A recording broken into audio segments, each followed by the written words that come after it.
It's time for Around the Ozarks in 5, brought to you by Adventure Cave Tours. Live a day in the life of a real adventurer with Adventure Cave Tours. Springfield Greene County Park Board, reminding you to go play.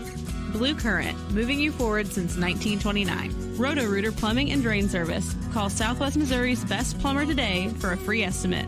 Here are your hosts, Ethan and Sarah Foreheads. Hey, good morning. It's Wednesday. We are making our way through the week, a little cooler now, and we've got some news to talk about. We thank you for being with us, listening, watching, whatever you're doing. Hope you have a great Wednesday. Let's do some news. All right. An Ozarks firehouse was destroyed by fire, of all things. The Eminence Area Volunteer Fire Department went up in flames, destroying 7 fire trucks. 7. That's a big cost. One of those trucks was a fire truck that was used in the New York City area in response to the 9/11 attacks on the World Trade Center. The firehouse is a total loss. No word yet on what the volunteer fire department there will do now, but I'm sure we will keep you posted as we learn that information. Man, that's discouraging. That is I saw the picture of it, and wow, it was big. Well, and they're already volunteers, so they're struggling to begin with. Man, that's rough. Yeah. And it's a rural community. And so depending on where they were located when the call comes in, you know what I mean? Like they're not your equipment necessarily nearby. And your equipment's inside. So true. Yes. All right. Now to this, serial vandals are on the loose in Springfield. Police are asking for your help in identifying them. They have some surveillance pictures. Police posted pictures of 3 people along with their getaway car on social media and said that they are responsible for 6 vandalisms that they know of at a building on East Pythian that houses Poindexter Mechanical Plumbing. SPD is asking anyone who recognizes them to call police. Okay. And then there's this: a drunk driver will spend 9 years in prison for killing 2 people in a drunk driving crash in Monette last year. Rafael Contreras Maldonado pleaded guilty. The judge gave him 9 years. 9 years. He killed 53-year-old Larry Brock and 61-year-old Lydia Shorey, both from Crane. Maldonado at the scene refused to take a breath test, but ended up having his blood drawn through a search warrant. Man. Wow. You know, you put yourself in the position of their family, and it's a horrific decision, but I don't know that if I were family that I would feel at all satisfied with 9 years for somebody who took the lives of 2 people's lives gone forever.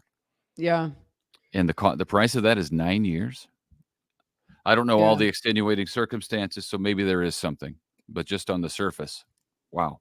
Yep. A local school district is implementing a new cell phone policy. Starting in just a couple of weeks, Willow Springs High School students must buy a pouch. I think it's $7 or so. Buy a pouch. I'm not sure what is special about this pouch, but they buy a pouch to keep their phone in if they want to have their phone at school. The pouch then with the phone and any kind of Bluetooth device has to stay in their backpack at the school. Students will not have access to it during the day unless there is some sort of an emergency, and they have protocol for that. But man, I know you talk with a lot more. It doesn't matter what district that you talk with teachers in. All the districts are the same as far as kids and cell phones. And you talk with more teachers than I do. It's a problem, right? Yeah, but honestly, I don't get the pouch because the pouch gets stowed into the backpack. So why can't you just stow the phone in the backpack? Why does it need to be in a pouch? How is the pouch going to change anything? I'm not clear on that, but there is a $7 I mean, I saw for the the story. pouch. I don't get the story. I'm like, what I am don't I understand missing? maybe the pouch is so to say that, okay, you've registered your phone. It's okay for you to have a phone on the premises because I see the pouch. If I don't see a pouch, maybe that means you're not even supposed to have the phone on the premises at all. Or maybe they're going to take the $7 per student and run. Just kidding. I don't really think it's about money. I'm just saying it's not. It doesn't make any sense. Pouch money. Yeah. Yeah, I don't know. I don't get the. I don't understand the thinking behind the pouch. Yeah. But that's the I'm for the cell phone situation. Right. Yes. Because Yes. it's too much of a distraction in class. Yep. All right. Now to this, congratulations to Mercy Hospital. Good news for them. They have been named one of the best in the country. Money.com put together that list of best hospitals in 2024. Out of 115 hospitals on the list, Mercy Springfield ranked number 107. So they have an overall grade of a B. Now to this, congratulations to Jack Harris. He is the principal of Branson High School, Yeah, named the principal of the year in Missouri. that's pretty cool. That is cool. That's awesome. Just so happens to be the school that he attended and graduated from. So that's fun. Very A full cool. circle moment. Harris has been principal at his alma mater for 8 years. Local boy made good. I think that's great. That Good is for him. great. Congratulations. I have some friends, my best friend, Ruby, who I have known since like childbirth. She grew up in Fort Gibson, Oklahoma, my tiny little town, and she teaches there. And I love that. She's actually a speech pathologist, but she's in the school system and they all see her. Isn't that fun? Good times. That's cool. It has not been a good season for the Missouri State men's basketball team, and Coach Dana Ford is on the hot seat as a result of that. Tomorrow, they will try to make a run, try to salvage the season in the Missouri Valley Conference Tournament up in St. Louis. They are the 9th seed. They will play the 8th seed, Murray State, at noon. The Bears currently 16-15 on the season, and tomorrow they'll try desperately to not be 16-16 on the season. Yeah. So hope the Bears can do well tomorrow. Me too. Me too. That's hard. This is something. A couple of world champion Kansas City Chiefs are coming to the Ozarks in the month of April. First, kicker Harrison Butker will be at the Stronger Men's Conference at Great Southern Arena on April 12th and 13th, Friday, Saturday. Butker made NFL history and had ice in his veins during the Super Bowl. I mean, that was unbelievable what he did. He kicked the longest field goal in Super Bowl history by sending a 57-yard kick through the uprights in the third quarter, and the Chiefs needed every point he put on the board. Butker will talk about football and his faith at the Stronger Men's Conference put on by James River Church. That's also cool. in April. I would not have known who he was, by the way, until that.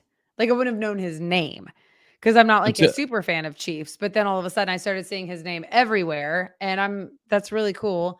Especially in my book that he's a man of faith. So good for him. After the Super Bowl is when you started noticing. Oh, you were gone during the Super Bowl. You didn't even see it. No, I didn't see it, but I heard about it. And then Right. I still wouldn't have known the kicker's name until Super Bowl. And then of course it was like, oh my goodness, look at this guy. And then I found out he was a person of faith also. So for me, it was icing on the cake, even after the Super Bowl. The Super Bowl was the cake. Finding out he was also a man of faith happened to be the icing on said cake. Listen, kickers are players too. Kickers are players too. No, I just didn't know his name like you do all the other ones. So Gotcha. In April, Chiefs wide receiver Mecole Hardman will appear at Nix's Eidos Center for the Performing Arts on April 21st. Somebody's birthday. He scored the Super Bowl winning touchdown in overtime just a few weeks ago, which was so cool. He'll speak at a fundraiser for Care to Learn, a great organization, on Sunday, the 21st of April, 7 in the p.m. That's a Sunday night. Care to Learn works to meet needs of students all across the state of Missouri and here locally who need help with things like food and hygiene and health issues. Awesome. So that's okay. cool. Many of you know that Ethan likes to blame millennials for everything. He thinks it's funny. He does. True. He doesn't actually believe it. He just thinks it's funny. That could be because he's old. I don't know. I'm old and cranky, and I can blame millennials for stuff. Yes. Let's get off my back. So this is funny. They might have the last laugh when they take all of our money, Ethan. Millennials could become the richest generation by the year 2044. How about that? They are set to inherit roughly $90 trillion worth of assets in the next 20 years, according to the Wealth Report. That's a lot of money. That's crazy. That is a lot of money. That's crazy. I know $90 some trillion. millennials because I am one.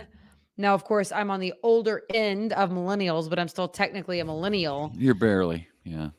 But there are people On some charts you're not even, but in any rate, go ahead. no. Who is it that puts it out? It's the There are Department of different Labor. places that have. No, I mean, it's look it up. If you look it up on Wikipedia, they've got different age groups. Wikipedia is not accurate. Sure it is. It's the Census Bureau. Is it the Census Bureau? Oh my goodness. Why am I now misquoting this? They don't name that. Hey Siri, who names Are you for real? We're doing a podcast. Nobody wants I to know, hear but this. I'm very All their phones just woke up because you said, "Hey Siri." Yeah. And if they didn't when you said it, they did when I said it.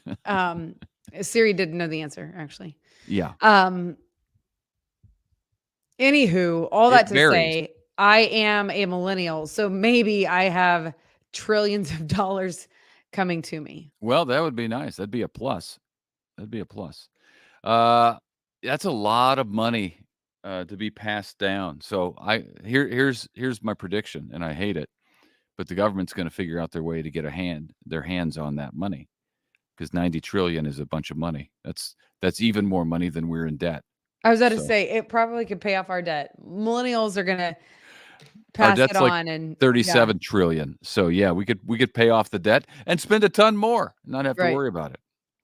all the right. government's going to work on that you'd money. enjoy that. That's all I got for you. The government's watching this podcast, and they're going to start working on that millennial money right now, today. Okay. All right. That's all we got. Have a great Wednesday. Thank you so much for tuning in, and we hope to see you back here tomorrow morning. Yep. See you then.